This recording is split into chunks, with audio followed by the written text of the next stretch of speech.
Hello दोस्तों, नमस्ते, नमस्कार। तो कैसे हैं आप लोग? उम्मीद करते हैं दोस्तों कि आप लोग बहुत ही अच्छे होंगे। दोस्तों आज प्रश्न देखेंगे संगीत के एग्ज़ाम्स के पॉइंट्स ऑफ व्यू से काफ़ी ही बहुत ज़्यादा इम्पोर्टेंट। तो हम लोग चलिए बने रहिए आप लोग हमारे साथ और सारे प्रश्नों को बहुत अच्छे से आप लोग तैयार कर लीजिएगा। और दोस्तों आज ये जो प्रश्न करवाने जा रहे हैं, यहाँ से जो है आपके अच्छे खासे यानी बहुत ज़्यादा से ज़्यादा अगर बात करें, तो यही सब प्रश्नों को आपके एग्ज़ाम में पूछा जाता है। तो चलिए देख लिए आप लोग भी यहाँ से पहले नंबर प्रश्न से और सारे प्रश्नों को अच्छे से देख लीजिएगा।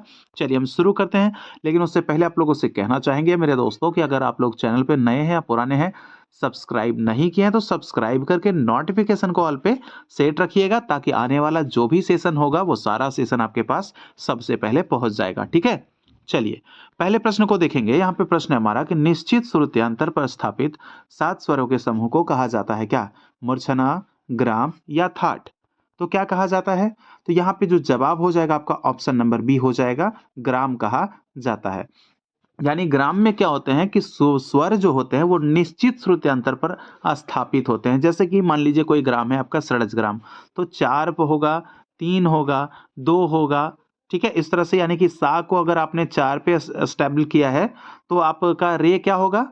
तो रे कहाँ पे जाएगा? 7 पे जाएगा आपका रे। तो इस तरह से क्या होगा? 9 पे जाएगा क्या? ग।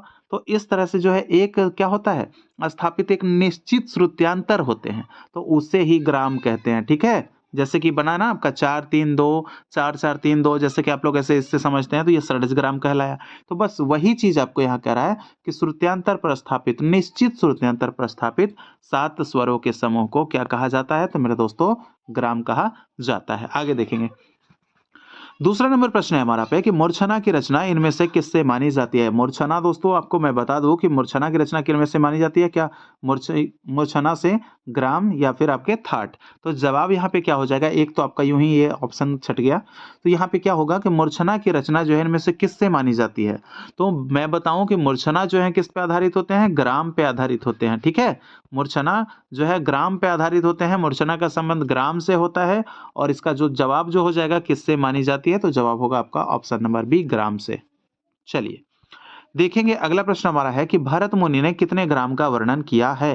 तो भरत मुनि की अगर बात करेंगे, भरत मुनि जो कि नाट्य शास्त्र के जो रचयिता हैं, नाट्य शास्त्र के जो पंचम वेद के रचयिता हैं, उन्हीं के द्वारा ही कहा जा रहा है कि उन्होंने कितने ग्राम का वर्णन किया है। क्या 3 ग्राम, 4 ग्राम या 2 ग्राम? तो यहाँ जो जवाब हो जाएगा आपका ऑप्शन नंबर सी हो जाएगा, 2 ग्राम।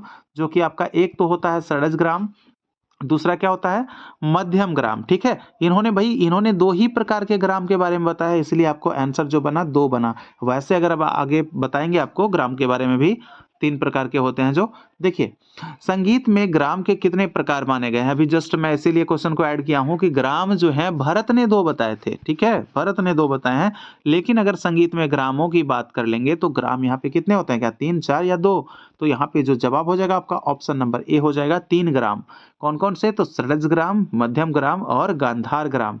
ठीक है? गांधार ग्राम जो कि तीसरा ये ग्राम है, गांधार ग्राम को, इसको विलोपी ग्राम के तौर पे माना जाता है। सारे जो भी ग्रंथकार जैसे सारंगदेव ने बताया, मतंग ने बताया, अहोबल ने बताया, तो इन लोगों ने चर्च किया है गांधार ग्राम का और इसको क्या बताया है? स्वर्गवासी ग्राम के तौर पे इसको बताया है गांधार ग्राम को। क्लियर? चलिए देखेंगे 5वां नंबर प्रश्न है हमारा, 4 3 2 4 4 3 2 किस ग्राम की श्रुति स्वर व्यवस्था है? भैया कौन से ग्राम की श्रुति स्वर व्यवस्था है? क्या मध्यम ग्राम, षडज ग्राम या गांधार ग्राम? तो 4 3 2 4 4 3 2 जो है ये आपका हो जाएगा ऑप्शन नंबर बी में, यानी कि ये षडज ग्राम की श्रुति स्वर व्यवस्था है। अगर मध्यम ग्राम के पूछा जाए तो केवल इन दोनों में ही अंतर हो जाता है। 3 के जगह 3 वाला उठ के यहाँ पे पहले चलाता है और 4 जो है इसके बाद चला जाता है। ठीक है? ध पे। तो प ध जो है आपका, प और ध जो है आपका, ये परस्पर आपस में क्या होते हैं? बदल जाते हैं। ठीक है? 4 श्रुति वाला मध्यम ग्राम में जाएगा तो 3 हो जाएगा और ये आपके षडज ग्राम में 3 रहता है। और अगर मध्यम ग्राम में जाएगा तो ये त्रिश्रुतिक जो होता है यहाँ पे आके 4 बन जाता है। ठीक है? तो यहाँ पे 3 वाला यहाँ पे 4 बन गया और 3 वाला और 4 वाला क्या हो जाता है? 3 हो जाता है। तो ये परस्पर बदलता है। चलिए देखेंगे अगला प्रश्न हमारा छठा नंबर, मध्यम ग्राम की रचना किस ग्राम से हुई है? मध्यम ग्राम की रचना, भाई मध्यम ग्राम की रचना किससे मानी जाएगी? क्या निषाद ग्राम से, षडज ग्राम से या गंधार ग्राम से? तो जवाब इसका हो जाएगा ऑप्शन नंबर बी आपका षडज ग्राम। मध्यम ग्राम की जो रचना हुई भाई वो आपके कौन से ग्राम से? तो षडज ग्राम से ही मानी जाती है। ठीक है, चलिए देखेंगे 7वां नंबर प्रश्न है कि किस ग्राम में पंचम की 3 श्रुति और धैवत की 4 श्रुति होती है? सबसे पहले हम देखिए षडज ग्राम की आपको लिख कर दिखाते हैं, 4 3 2 4 4 3 2। अब देखिए मध्यम ग्राम वाली क्या होता है? 4 3 2 4 3 4 और 2। ये मैंने किसका लिखा? सा का, रे का, ग का, म, प, ध और नी। ठीक है, तो क्या पूछ रहा है? किस ग्राम में पंचम की 3 श्रुति और धैवत की 4? तो यहाँ पे पंचम वाला ये आपका आएगा, ठीक है? धैवत वाला आपका ये आएगा। तो कौन सा ग्राम? मैंने ऊपर वाला जो लिखा है षडज का लिखा है, ठीक है? षडज, और नीचे वाला जो लिखा है मध्यम का लिखा है। तो कौन से ग्राम में जो है आप लोग यहाँ पे देखिएगा 3 श्रुति, पंचम जो है पंचम का 3 श्रुति, तो पंचम का 3 श्रुति तो इसमें दिख रहा है, नीचे वाला में दिख रहा है यहाँ पे ये 3 श्रुति, और धैवत की 4, धैवत की 4 इसमें दिख रहा है। तो ये कौन सा श्रुति स्वर व्यवस्था वाला है? तो मध्यम ग्राम का है ना, तो ये इसका जवाब हम लोग को मिल गया। क्या होगा इसका जवाब? ये हो जाएगा आपका ऑप्शन नंबर ए मध्यम ग्राम। मैंने लिखकर आपको बता दिया ताकि आप जो है इस कॉन्सेप्ट को समझे और जब भी ऐसे प्रश्न आए तो ये जो है छूटे नहीं आपसे। तो यहाँ पे जवाब हो गया ऑप्शन नंबर ए मध्यम ग्राम। ठीक है, चलिए देखेंगे 8वां नंबर प्रश्न है कि भरत मुनि ने किस ग्राम का वर्णन नहीं किया है? भैया भरत मुनि ने कौन से ग्राम का वर्णन नहीं किया है? ग्राम मैंने बताया था कि 2 ही ग्राम उन्होंने माने हैं। एक आपका षडज है, दूसरा आपका मध्यम है और तीसरा आपका क्या है? गंधार है। ठीक है, तीसरा आपका गंधार ग्राम। तो मैंने ऊपर बता रखा है कि षडज ग्राम और मध्यम ग्राम का ही जिक्र किया है भरत ने। तो किसको नहीं माना है? ग्राम तो 3 होते हैं, 2 को माना है, तो एक कौन नहीं है? तो आपका गंधार ग्राम है। इसलिए जवाब हो जाएगा ऑप्शन नंबर सी गांधार ग्राम। ठीक है, चलिए आगे देखेंगे 9वां नंबर प्रश्न है कि ग्राम के स्वरों को आरोह अवरोह करने से इनमें से किसकी रचना मानी गई है? दोस्तों देखिए प्रश्न जो है काफी इंपॉर्टेंट है। इन सब प्रश्नों को बहुत अच्छे से आप लोग को याद कर लेना है, बहुत अच्छे से देख लेना है। जो पुराने लोग हैं वो तो बहुत अच्छे से समझते भी होंगे, लेकिन चलिए रिवीजन के दृष्टिकोण से सारे प्रश्न जो है बहुत अच्छे से आपको देखना है, क्योंकि कुछ ऐसे भी प्रश्न शामिल है यहाँ पे जो कि आपके लिए कंफ्यूजन पैदा कर सकते हैं। ठीक है, तो आप लोग जो है सारे कंफ्यूजन को दूर कर लेना है इस सेशन में। तो आप लोग नए हैं पुराने हैं पूरा देखते रहिएगा, पूरा अच्छे से कर लीजिएगा। अगर याद है तो कमेंट बॉक्स में आप आंसर देते चलिए। चलिए तो क्या कह रहा है कि ग्राम के स्वरों को भाई आरोह अवरोह करने से तो होता है, तो लेकिन क्या पूछ रहा है कि ग्राम के स्वरों को आरोह अवरोह करने से किसकी रचना मानी गई है? क्या थाट की, जाति की या फिर मूर्छना की? तो आपको मैं बता दूं कि जो ग्राम है, मूर्छना जो है किस पे आधारित होते हैं? मूर्छना जो है ये आपके ग्राम पे ही आधारित होते हैं। ग्राम से ही मूर्छना की उत्पत्ति मानी जाती है। ठीक है, ग्राम से ही। तो ग्राम से कैसे मूर्छना की उत्पत्ति मानी जाएगी? कैसे होगी उत्पत्ति? तो आरोह अवरोह करने से। किसको? तो ग्राम के स्वरों को। ठीक है, ग्राम के स्वरों को आरोह अवरोह करने से किसकी प्राप्ति होती है? तो किसकी प्राप्ति हुई भैया? तो ये आपके ऑप्शन नंबर सी मूर्छना की प्राप्ति होती है। ठीक है, चलिए देखेंगे 10वां नंबर प्रश्न है कि सारंगदेव ने मूर्छनाओं के कितने प्रकार बताए हैं? मूर्छनाओं के कितने प्रकार बताए हैं सारंगदेव ने? तो मूर्छनाओं की कैसे उत्पत्ति हुई आप लोगों ने देख लिया। तो इसके जो प्रकार माने गए क्या 4 है, 7 है या 8 है? जवाब इसका हो जाएगा दोस्तों ऑप्शन नंबर ए 4। अगर आपसे पूछ दिया जाएगी कौन कौन, एक तो आपका हो जाएगा भाई शुद्धा। ठीक है, दूसरा क्या होता है? अंतर संहिता, अंतर संहिता। ठीक है, तीसरा क्या होता है? काकली संहिता, काकली संहिता। और चौथा क्या होता है? चौथा आपका अंतर अंतर काकली संहिता, ये चौथा का नाम है। ठीक है, अंतरकाकली संहिता ये चौथा का नाम है। तो ये आपके सारंगदेव ने 4 प्रकार के मूर्छना बताए हैं। चलिए आप लोग देखिएगा, ये आप लोग को मैं करवाया था कुछ दिन पहले जो एक सेशन में, मैंने मुझे याद है कि भरत के अनुसार जो है कौन-कौन से 4 मूर्छनाओं के प्रकार है, आप लोग कमेंट में लिखिएगा। ये आपको कमेंट में करना है कि भरत के अनुसार जो है कौन-कौन से मूर्छनाओं के प्रकार माने गए हैं। ये तो सारंगदेव का मैंने बताया। ठीक है, चलिए आगे देखेंगे 11 नंबर प्रश्न है षडज ग्राम की पहली मूर्छना किस स्वर से प्रारंभ होती है? भैया षडज ग्राम में मूर्छनाओं की संख्या कितनी है? 7 है। मध्यम ग्राम में कितनी है? 7 है। गंधार ग्राम में कितनी है? 7 है। तो पहले आपको मैं यहां से बता दूं कि कुल मूर्छनाओं की जो संख्या हो गई कितनी? 21 मूर्छनाएं होती है कुल। ठीक है, मूर्छनाओं की संख्या कुल 21, श्रुतियों की संख्या संगीत में 22, कुल स्वर होते हैं 12, शुद्ध स्वर होते हैं हमारे 7। ठीक है, ये बेसिक। चलिए, तो यहाँ देखेंगे षडज ग्राम की पहली मूर्छना जो है किस स्वर से प्रारंभ होती है। तो ग्राम हमारा है षडज है, और मूर्छना भी कौन सी है, षडज है, और मूर्छना भी कौन सी है, पहली है। तो आप लोग जानते हैं कि षडज ग्राम की जो है षडज ग्राम में जो पहला जो स्वर होता है वो षडज से ही स्टार्ट होता है, इसी कारण इसको षडज ग्राम माना गया है। और इसकी पहली मूर्छना क्या है, उसका स्वर जो है पहली ही है, तो पहली क्या होगी, षडज ही होगी। निश्चित ही बात है, पहली हम उस ग्राम की बात कर रहे हैं, षडज ग्राम भी है और मूर्छना भी पहली है, तो षडज ही होगी ना। ठीक है, तो जवाब क्या हो जाएगा, यहाँ पे आपका षडज हो जाएगा, ऑप्शन नंबर सी। तो षडज ग्राम की पहली मूर्छना जो है इसका नाम क्या है, नाम क्या है इसका दोस्तों, तो उत्तर मंद्रा। ठीक है, उत्तर मंद्रा, उत्तर मंद्रा। ठीक है, ये पहली मूर्छना है उत्तर मंद्रा, जो कि आपके किससे प्रारंभ हुई, तो षडज से प्रारंभ हुई। उत्तर मंद्रा, रंजनी, उत्तरायता, तो इस तरह ये क्या है, ये 7 मूर्छनाएं हैं, आपको याद रख लेना है। आगे देखेंगे, अगला प्रश्न है, इसमें पूछ रहा है क्या कि षडज ग्राम की पहली मूर्छना आधुनिक किस थाट के समान मानी गई है। यानी पहली जो मूर्छना है भैया आपका उत्तर मंद्रा, ठीक है, उत्तर मंद्रा, तो इसको जो है आधुनिक किस थाट के समान माना गया है, क्या बिलावल, काफी या भैरवी। तो यहाँ क्या जवाब हो जाएगा, यहाँ पे जवाब हो जाएगा आपका ऑप्शन नंबर बी, काफी।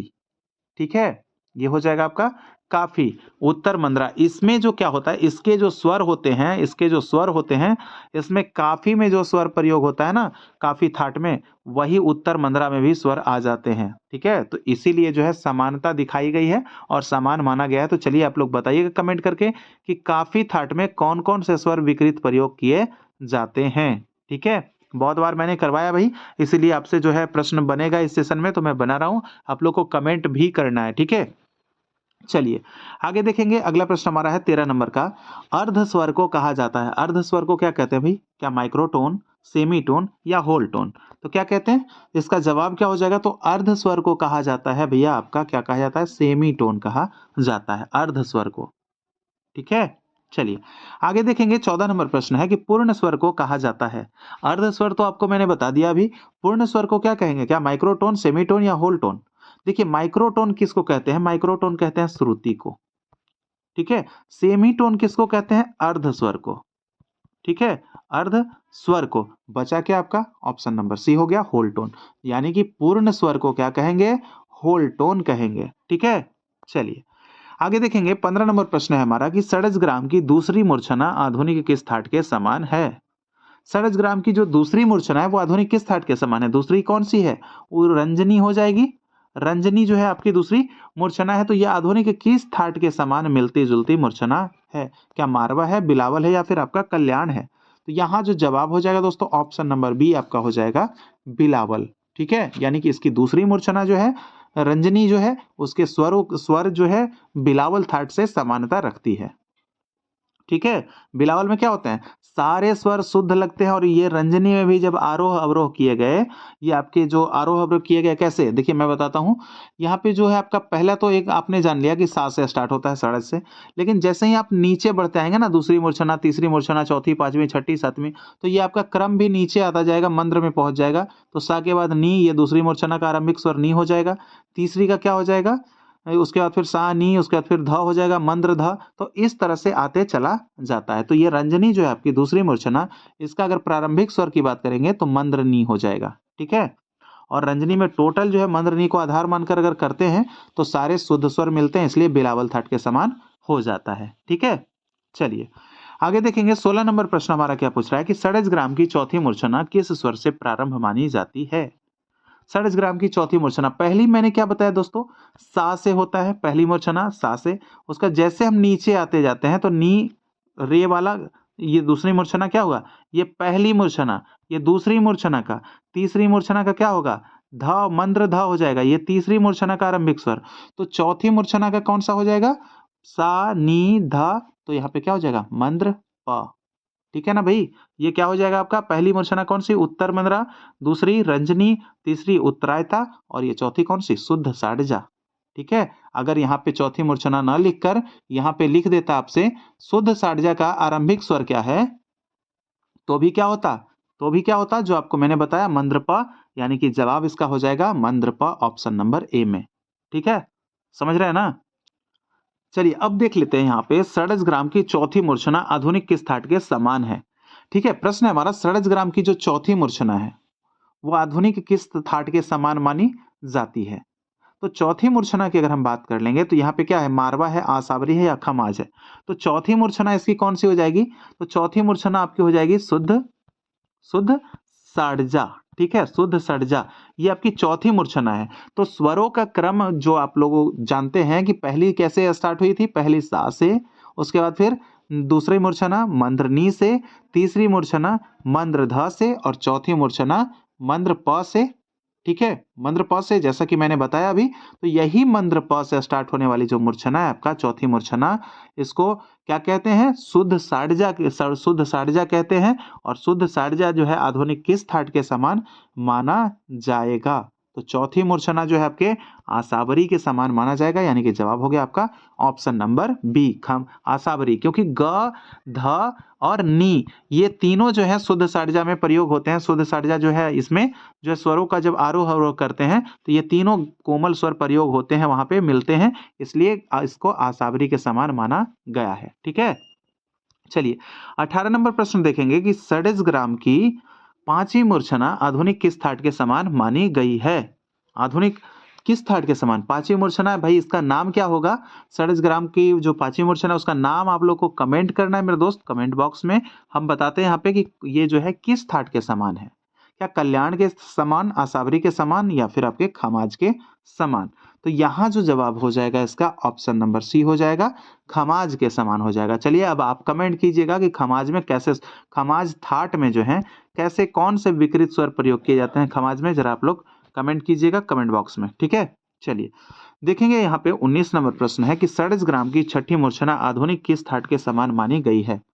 तो षड्ज ग्राम की अगर छठी मूर्छना की बात करेंगे तो यहाँ पे क्या पूछ रहा है, जैसे कि मूर्छनाओं की संख्या हम 7 बता चुके हैं प्रत्येक ग्राम से, तो अब यहाँ पे जो छठी मूर्छना है वो आधुनिक किस थाट के समान मानी गई है। क्या कल्याण है, भैरव है या खमाज है।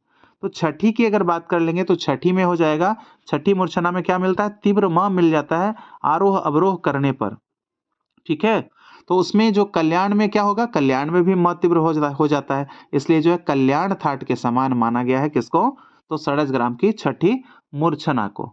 ठीक है, चलिए देखेंगे यहाँ पे 20 नंबर का प्रश्न है। प्रश्न हमारा है कि षड्ज ग्राम की सातवीं मूर्छना, ठीक है, जो कि क्या कहलाता है, अभिरुद्धता, ये जो है मूर्छना आधुनिक किस थाट के समान मानी गई है।